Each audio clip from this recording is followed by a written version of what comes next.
remote, just Great. FYI. Yep. 5:34. Let us open the December 16th meeting of the Community Preservation Committee. William Eddy, I'm the chairman. To my right, Eric, introduce yourself. Eric Stratton. I am the representative from the Parks Commission. Lindsay? Lindsay Nystrom, representing the Conservation Commission. Frank? I'm Frank Callahan. I'm a member at large. Diane? Diane Long, I'm representing the Historical Commission. And I want to welcome tonight Marissa Robertson. Welcome. Why don't you tell us a little bit who you are and how you end up being here? Sure. So I'm Marissa Robertson, and my day job is I am the Deputy Director of the state's Climate Resilience Program, which is the Municipal Vulnerability Preparedness Program, usually called MVP. But working at that program helped me realize how important municipal decision-making is, and that kind of led me into getting more involved with like the city of Worcester and wanting to be more involved in the community, and now I'm on the board. Terrific. Well, welcome. And so tonight, Have online. oh, yeah, I'm sorry. I keep doing this. Anthony, I'm sorry. Thank you, sir. Anthony DeLera, representing the Planning Board. Terrific, Anthony. Thank you. And joining us, of course, as always, our two favorite people from the city of Worcester, Paul Morano and Jacqueline Burmeister. Good to see you two. Good evening. You have in your packets, folks, minutes to the October 28th meeting. Are there any edits, great thoughts? Seeing none, I'm going to look for a motion. Eric Stratton. I'll make a motion to finalize or approve the minutes. Motion been made, seconded by Lindsay. Second. Discussion, hearing none. Instead of doing a voice vote, all in favor, hand? Nays and one abstention. Terrific. And so, before I turn it over to Jacqueline, we've got a little bit of ground to cover tonight. Nothing crazy, but we've got, obviously, we talked at the last meeting that we were going to come in tonight and talk a little bit about the definitions of the scoring rubric. We also talked about how we were going to get an update on the current projects, and I hope we have some exciting news from the city, hopefully. And also get an update on where we are in the new cycle. So with that, I'm going to turn it over to Jacqueline. Through the chair, thank you so much, and it's good to see you all after, I think it's been 2 months since our last meeting, so that last meeting in October. Since then, the Community Preservation Program staff has been working simultaneously to advance the grant agreements on the round of projects that was approved in the spring with the pilot funds, as well as working with special application applicants for the fall 2025 round applicants, as well as special application applicants. So as far as the spring round projects, we're making progress getting the first round of CPA grant agreements out. We currently have one fully executed agreement with the Parks Department for the Roberto Clemente Field project, and we've actually paid the first invoice for the work, which is about $192,000 that was going toward work on the parking lot and grading and landscaping there. So we also have 2 additional grant agreements that are out being signed right now by the awardees, and we are hoping to continue this progress with our law department to get out the rest of those grant agreements over the next weeks. So additionally, approximately 7 projects are advancing work under conditional grant agreements. These are less formal agreements with the Office of Economic Development that basically promise the funds and kind of outline those criteria under which they can begin work and get paid, granted that they do eventually sign the grant agreement. So those 7 projects are underway. You could find progress reports, brief progress reports in the packets tonight. 8 projects are going to await for the grant agreements to begin their work, and hopefully, again, those will be out soon. So as far as the special applications, Following the October meeting in which the CPC recommended the approval of a special project application, the CPP staff met with the applicant to discuss the next steps. So following the tour of the building, in which capital projects and previous investments had been identified, the applicant decided to withdraw their application and pursue other methods for advancing the project, including other grant funding. The applicant reiterates their appreciation for consideration for the grant through CPA and does plan to apply again in the future. So the official letter of withdrawal can also be found in your packet. Moving on to our fall 2025 application cycle. We opened our pre-applications for the fall on October 29th, immediately following our last meeting. We made that pre-application form available into December 3rd, and during this time, we received 33 pre-applications. So this is an increase from the pilot round of applications, in which I believe we received 28. Of these 33 applicants, 18 are first-time applicants. The total funding ask this time is slightly more than the time before, about $9.5 million in asks. As you know, we have $6 million for this round. As of today, we've gotten in touch with all of the applicants about their projects and expectations about funding so that they know what to prepare for as they submit the full application, which will be due on the 7th of January, at which time we'll ensure eligibility and be able to share those applications with you. As far as that application timeline, we are on track with the timeline that we reviewed the last meeting. That can be found in your packet. And basically, the received applications that we get on the 7th will be sent to the CPC on January 13th, a week ahead of the January 20th meeting, in which you'll be able to review them together for the first time and decide which applicants you want to invite to the public hearings. As you know, the public hearings are an opportunity for you to ask questions of the applicants, have them explain their project a little bit more, and then also allow folks from the public to speak in support of the project. Depending on how many applications are invited, we'll determine how many meetings we'll have during that week of February 8th. So during the public hearings, following the hearings, the CPC will score the applications using the scoring rubric and then get those scores to CPP staff by February 16th, and then we'll get a report ready for you for the big day on February 24th when you get to recommend projects for funding. Thank you, Jacqueline. So here's my suggestion, folks. It says Jacqueline just threw a lot at us with 4 different topics. So rather than kind of seesaw around on different topics, asking questions, let's take them one at a time.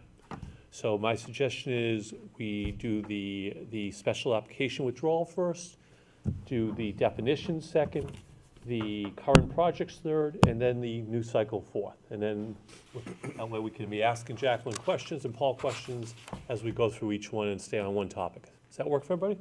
Right? Terrific. So you have in your packet on page 7 the letter from the good folks at the Pilgrim Congregational Church withdrawing their application. So I'm going to take it this wasn't a surprise. I know the city's been engaged with them. Do we have a better sense? I know Frank talked quite a bit about the building. Do we have, during your discussions with them, do we have a better feeling from them about that they have a grasp on the situation, that they are making progress with the building, that whether you think we're going to see them in the next cycle, whether, where are we at with these folks over there? Through the chair. So the building that they were applying for, the Congregational Church on 911 Main Street, does have a lot of capital projects that need to be completed. With that said, the individuals, the applicants, have already put a lot of matching funds into it and are applicable for other sources of funding. And so I think that was something that maybe they didn't express as much during the first round of applications, but are planning to apply again and hopefully share that match a little bit more clearly. It's a very charitable description of as much they didn't share. They didn't share anything that they had contributed to the building. I mean, it came in with an $800,000 ask with mentioning 0 things they had done. So it's heartening, I think, for me, and I think for the committee. I'm going to speak for the whole committee on this, that they're actually are investing in the building and able, because that would have mattered, I think, a great deal to the committee, I think, had they talked about that. So that's wonderful that they're able to generate some funding to put into the building, and it'll make it, I think, a stronger application, and should they choose to apply in the fall, in the winter round here. Through the chair, and this is one of the reasons that this pre-application cycle we're moving forward with this time around, to really have an opportunity to talk to all the applicants, especially those who aren't familiar with grant writing as much, and let them know how matches work and what qualifies as a match and how it can impact their application. Yeah, absolutely. Terrific job. And thank you very much for both of you working with them. Other questions from the committee?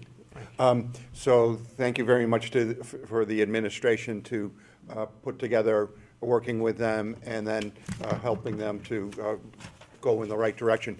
My question is, were they able to get funding in order to get the boiler working again? I was terrified at the last meeting that if the boiler is out in the wintertime, that it would really hurt that building over a long period of time. It wouldn't be savable. Do you have any sense of whether or not they were able to get funding to get the boiler going? Through the chair, so my understanding is right now they're kind of shifting around their funding priorities, and my belief is that they are moving forward with getting the repair of the boiler. Is that? But I think Staff Morano has a little bit more up-to-date information as he's working with them on some other opportunities. So through the chair, the short answer is yes. They were able to get the heat going. We walked through the property, and that's when we actually met with the pastor and then walked through the property, and we're really happy to hear about all the investments that they've made in the past and plan to do in the future as far as that match. But walking through the property, we realized that there was some asbestos in the property that really needed to be remediated. As you might recall, that was part of that scope that they applied for a couple months ago. So since that tour, we've been working with them on trying to make them eligible for our brownfields cleanup revolving loan fund dollars, which we can grant to nonprofits. And we already have the approval from the EPA to move forward with a remediation in the basement and in the crawl space. So we actually had another meeting today with an environmental company that we're going to hire to do all of the pre-development activities, the assessment work, the scope of work, so we can make sure that when the church does put the work out to bid, the remediation work out to bid, that everyone's bidding on the same thing to get 3 bids and move forward with the grant documents and do the remediation. So we're actually estimating that we're going to be giving them more than what they originally requested this a couple months ago, okay. Which we're more than happy to do because it is a beautiful building. We definitely want to save it. And then we believe they're going to come back in for some larger items. I believe it's the roof to finish the work up there that they've already started and try to button up that building and preserve it. Right. Any other questions on this? Okay. Thank you very much for the great work you guys are doing with them, and we'll look forward to seeing what comes next from them. Next up, we have the scoring rubric, and I'd remind you as we look at this, so if you were a perfect project, the most you can score on this is, because as you recall as we look at this, so A through E are 5 points each, so 25 points for the first 5. You'll remember we combined F and H last meeting, so there's an extra 5 between the 2 categories, so 30 points. G, we made up to 3 points, so 33. And then I, which is now by itself, was you either got a 0 or you got 1 point. So if you were the perfect project, if there's such a thing, the most you could score would be 34 points. So we should all be starting from that as your baseline. So we talked about this when we were consolidating, and we agreed that there's always going to be a variance in the score. No one's suggesting there should not be. This is subjective scoring. But it would be nice if we all kind of had kind of a sense on, as you're looking at these, what you're looking for and what, if they meet that, is it a maximum of 5? And so tonight, I don't know whether we want to kind of high-end go through some of these and talk about what you look at that and what you look at as a 5 versus a 1 or something, or whether, does anybody have a better way of doing this?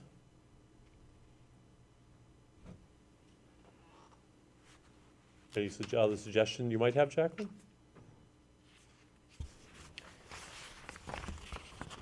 Through the chair, so just for your information, there were some definitions that you could start with, which were included in the community preservation plan. They are included in the packet, and maybe just identifying places where you would like to focus in on some of those definitions a little bit more. Nice font. I'm sure we could read those really well. You know, we like those 12 fonts, you know? Look, at the end of the day, project preparedness, you know, as you look at how it's written, you know, we are looking with public funds as to, you know, whether this project, whether they're ready. You know, it's a pretty simple equation. You know, a good project, a solid project, is someone who it speaks to you as you look at it that says, yeah, these folks are ready to go. They've got the permitting lined up. You know, they know what they're actually planning to do. They have a timeline of when they actually, you know, the pilot round, we saw lots of folks, some of them were silly. You know, they were saying, we're gonna be ready we'll finish this project in August. They weren't gonna get the funding until, at the best, September. But some of these, you could tell, had their act together. And so I would suggest to folks, if they meet the criteria, you know, there should be a 3 to 5. If they don't, they're obviously on the lower half, 1 to 3. If it's a project that you clearly don't think has any ability to get it done, I suppose that's when you know they're not gonna make the cut. They're gonna, you know, as you know, we put things in different coded in colors as we were scoring, and there were some projects in the lowest category. Some of them are going to get a 0 or 1, but we should all kind of be at least consistent with this. If you think they've got their act together, and they've got a timeline that makes sense, they've got a plan for how their permits are gonna be, let's not score them less than a 3. That's when we're gonna get charges of political scoring. I mean, so let's kind of at least kind of agree, if we think they got their act together, it's 3 to 5. You know, obviously there's a variance in there, folks. That's all subjective. But if they clearly don't have their act together, it's 1 to 3. That's my suggestion to you, so that we don't have half of us giving them a 5, half of us giving them a 1. It's not a great look. Eric? One other, I guess, request, Jackie, and this might be following the scoring this time around too. When we get that information, I mean, if we pull it, we should be able to look at the standard deviations too, to kind of figure out where the outliers are occurring. You know, this isn't to, you know, because it could be me, it could be someone else, you know, just in terms of how we're interpreting some of these. But I'm thinking that might be helpful too, if we can identify if it's a specific person on the committee who's maybe the outlier on a specific score, you know, trying to communicate with that person on those specifics for whichever topic it happens to be. You know, we can maybe try and bring people in line. And I think that's kind of aligns, you know, with what our chair is saying, which is, you know, we're trying to all do this the same. You know, language can be one of those fun things where we interpret things, you know, you say one thing and I hear something slightly different. So I'm thinking that, you know, if we think of this statistically though, we could pull the data pretty easily. You know, if it's dropped in an Excel sheet, essentially, you can plug it in and say, great, you know, min, max, mean, median, standard deviation, and it's easy at that point to identify where people might be off. Yeah, I want to be really clear on this. I am not suggesting we should all be looking to do exactly the same thing. It's a subjective scoring. We all come at this from a different lens, and there's going to be variance in scoring, and that's perfectly fine. But let's try to keep it to a minimum of half the committee's got a 5 and 2 of us got 1s. That's when people start to look at the score sheets and go, what the heck happened there? Match funding. This is a big one. And, you know, we just heard a great example of a program that apparently had match funding toward the project they're doing, and yet neglected to tell us they had match funding. And there's nothing we can do about that other than our very capable folks in the city side work with those folks to try and make sure they understand that. But match funding is one of those, sure, dollar for dollar match is a wonderful goal. And anybody who's dollar for dollar matching, I don't know how you don't give them a 5. But there's a variance level. Obviously, folks that come in asking for 800,000 and are putting 20,000 down, as opposed to 800,000 and are putting 200,000 down, there's a difference. I mean, so, let's try to kind of figure out whether it's minimal in that 1 to 3 category, or whether it's a real match, 3 to 5, But let's try to keep the variance, I think you folks see where I'm going. Let's try and keep the variance to at least a manageable number. Anybody have anything they want to offer on? And I know applicant experience was a topic last meeting. I know Anthony had talked a little bit about that last meeting. And I know we changed that in the last meeting to make it, we adjusted it a little bit, didn't we? We called it applicant experience versus, I forget what it was called before in the last pilot, but I think we altered the heading of this a little bit to account for, yeah. Just one other question, Jackie, for our previous scoring, I know we've made our revisions for this. Previously, were there any specific items where maybe there were more discrepancies from your end in terms of the scoring, or is it kind of evenly across all categories? Through the chair, without performing those statistics on it, nothing popped out as being a certain criterion that was more divisive than the others. But there were definitely multiple categories in which there were differences, extreme differences between the numbers that were submitted. Thank you. And yeah, I think with the applicant experience, I think that the revisions we made previously is helpful because, again, while someone may not, directly have project management experience, they may be working with groups that do. Absolutely. So, Absolutely. Anthony, you have anything Mr. on Chairman, this? I have a question. Yeah, sure. So I'm not sure if either you can answer or perhaps Jackie could. Have any members of the community or applicants expressed concern about the phenomenon of having these variations in scoring? Has anybody asked to see the score sheets, or is this just a question that you're anticipating may come up at some future point? I think I'm going to turn that to Jacqueline because I think she has some firsthand experience with this. Through the chair, there were several applicants that did request to see the scores, and we did not share the names of who gave what scores, but we did share the scores, sometimes just the averages of the scores, more than anything to help them build a better application in the future and understand why the committee felt the way that they did about the project and were not awarded funding or were awarded funding. And there were several occasions where applicants wondered at the deviation between some of the scores. Thank you. So as we just kind of quickly go through these at a high end, long-term sustainability, pretty straightforward with public dollars. These are projects we want to see. Are they projects being proposed that have a lifespan? The community benefit, I'm not sure there's a more important topic on here. So does the project not only meet with our priorities, but does it have a community benefit to it? And is it widespread, or is it a very small group of people that will have to see that benefit? And that should obviously factor into whether you're on the lower end or on the higher end. The community priorities that Jacqueline worked so hard to ascertain that are in here, pretty straightforward, and that is now combined with H, community planning and buy-in, as one category. And G, the category goals now are 3 points. And of course, I at the end is get an extra point for, I'm trying to remember what the hell I is here. CPC encourages projects and activities in the multiple areas one. which is always wonderful. So it's a 0 or a 1 there, pretty straightforward.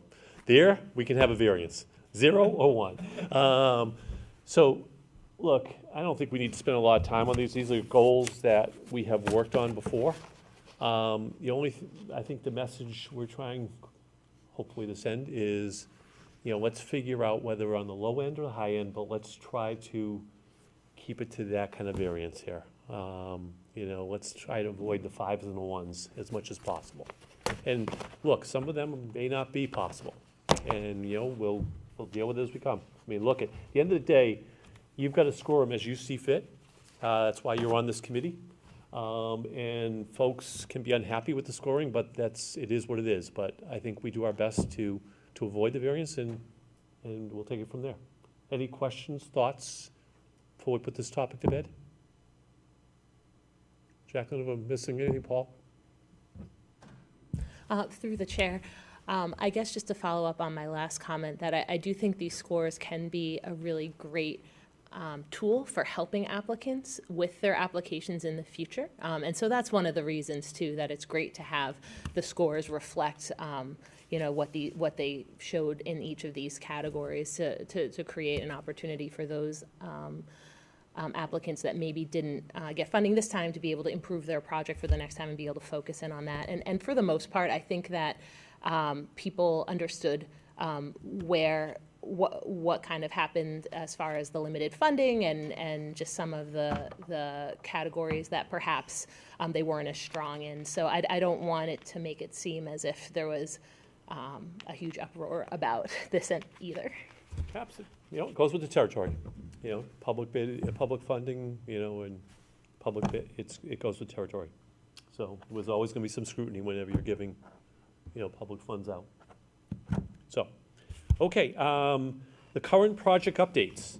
So Jacqueline, as I read it, we have 1 that has a signed grant agreement. We have 9 others that are working under conditional, and then we have 8 that are sitting. So I guess my 2 questions are on the 9. What's the holdup? At this point, I know Laura is backed up, but how close are they to having a boilerplate, contract they can issue to these 9? Are we getting closer, or? Through the chair, I am happy to say that we are getting closer. We are reviewing drafts of them internally for certain categories of projects and working out some finer points with the department. So we're making progress, absolutely. So is there a difference between the contracts between a historical project versus an open space project? This isn't just boilerplate contract language? Through the chair, there are some differences between the content of these contracts. The primary thing is if the organization is within the city versus outside of the city, and just what a contract within the city versus an outside entity looks like. And then furthermore, between buildings and non-building items, we have certain restrictions that we are requiring for projects that take place on buildings, which are going to be different in nature by the way that you would try to protect the investment into an artifact which doesn't have a deed. So there are some differences between the contracts there that are causing the need to have separate templates. And I guess my last one is on the 8 that are sitting. At this point, it seems possible, if not likely, that they are going to join the folks in the second round. When contracts get issued for the second round, they could be at the pace we're going. They may not even be starting until the folks in the round that we're currently in. Are we worried about any of these falling apart or never actually getting off the ground given the time delay? Or will there be a problem with the city managing given the amount of money we could have? We had 18 this time, we could have in the 20s for projects plus these now starting at the same time. Is that going to be a problem? Through the chair, I very much hope that the grant agreements for the spring pilot round are awarded prior to the fall round. I think there is a point to be made about construction projects which need to wait until spring weather at this point to begin moving forward. But as far as the contracts themselves, we're hoping to get those done prior to the issuing of the fall round contracts. As far as just workload at this point, it is still very manageable. We're exploring options to increase capacity as well if that were to happen. So we're not concerned at this time. Okay, 'cause I just worry that if we have 20, just pick a number, we have 25 projects in this current upcoming round, and then you've got 8 more starting at the same time, and it's 33 on your plate, it's gonna be a lot. Eric? Yeah, just as a follow-up to that, I think I've mentioned this before, but if we do find that this workload starts back up, I think it's a good idea to look at using some of our administrative budget as well to potentially bring on either some additional staff or, like even per diem or, however, contract, something like that to maybe assist. So it may be worth going ahead and doing some of the legwork to talk to the law department as well to find out what that would look like. If they have people they've worked with in the past where they've done this or have, relationships established where we could sort of bring on additional staff if needed to try and help speed some of this along. I'm just thinking, obviously we would like more of the funds to go towards the projects, but if we need to put some of that money, more of that fund from the administrative budget into that to help get these moving out the door, I think that's probably a wise decision. So it may be worth at least looking into to find out what that process would look like, how long it would take. I would rather kind of have us looking at that before we need to do it versus sort of, as our chair mentioned, if we have 30 some odd projects, stacking up all of a sudden, I don't want you all getting slammed as well, and then us having to try and look into, well, now we need to figure out getting additional staff. It's always easier to do some of that legwork in advance, I think.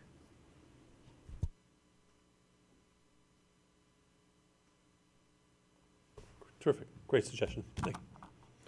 Any other, Frank? Just a question about, you mentioned that certain contracts were for entities within the city and entities outside the city limits.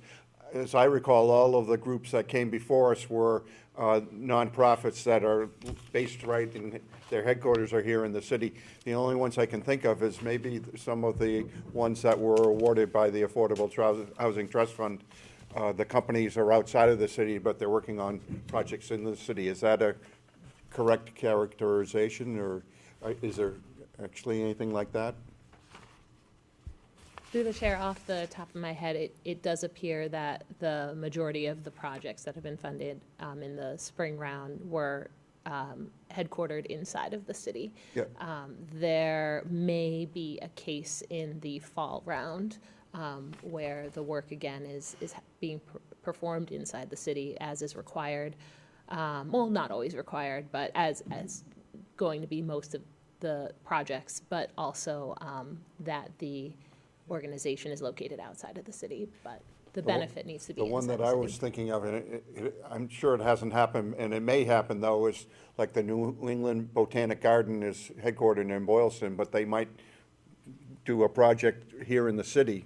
I think they would be eligible, so, something along those lines. Through the chair, absolutely. Another example would be the DCR, the Department of Conservation and Recreation, which is the state that Okay. owns park properties inside of the city. Okay. Leah? I'm good. Oh, I'm sorry, I thought you were saying, give me that, I thought you were giving me that side here. Okay. Lindsay, you're good? Okay. Finally, the fall application cycle. You've heard an awful lot from Jacqueline about where we're at, including the calendar, which is aggressive coming in January, February. Any questions, thoughts? We're feeling all right without it? Looking forward to it. There you go. Frank's looking forward to it. Anthony, you good? Okay. And also in your... Yes, sir, sorry, my mic was muted. Okay, no problem. You also in your packets have from the Worcester Affordable Trust Fund, their list of fall awards. Some awfully good stuff in there. Hope you had a chance to take a look at it. Let's see, any other new business? Is there any update on our great marketing team in the city of having signs ready in the spring? Which will come first, the signs or the contracts? That's the question of the day here. Through the chair, in the back of my car right now, I have some lawn signs that I'm going to be dropping off at some of the projects over the next weeks, provided we could get them into the frozen earth. Well, see, I would have thought you would wait till the spring on that, but actually, are there signs? And There are. have any of us seen it? There you go. Could you bring one to the next meeting? Absolutely. Are they at some of the projects already or not? Through the chair, there are some projects that have put up signs with their own project funds, because they already have a budget for construction signs, or there are permanent signs that have been put in. These are more temporary signs for the smaller projects that aren't necessarily going to have a banner with multiple funding sources. So this would be just an indication that the project was funded primarily, the alternative funding source was CPA. I have a question. Yeah, Frank.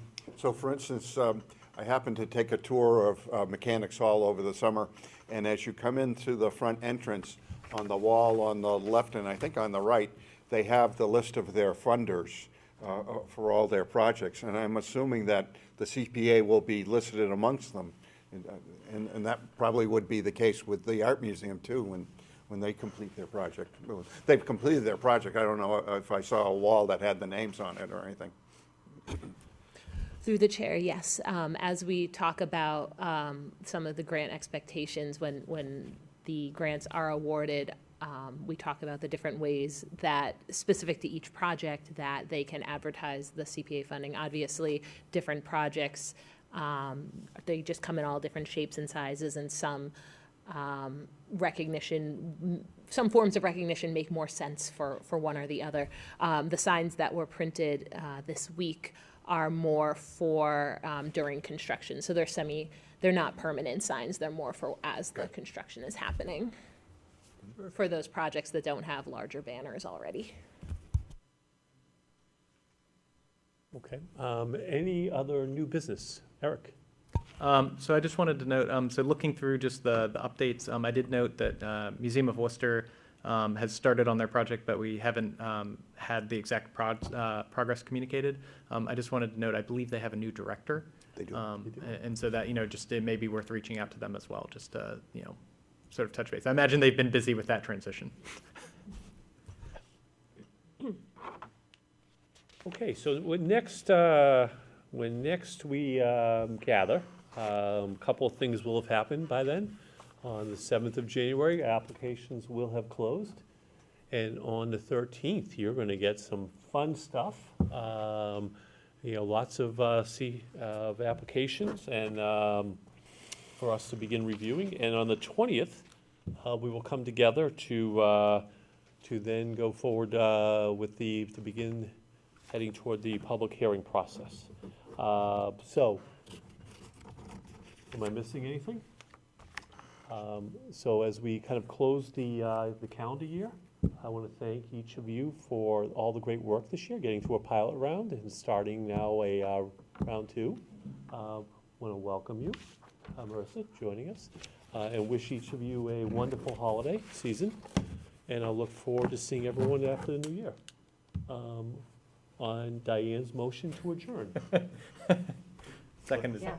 In this discussion, all in favor? Aye. And we are adjourned. Thank you very much. Jacqueline, Paul, thank you very much. Thank you.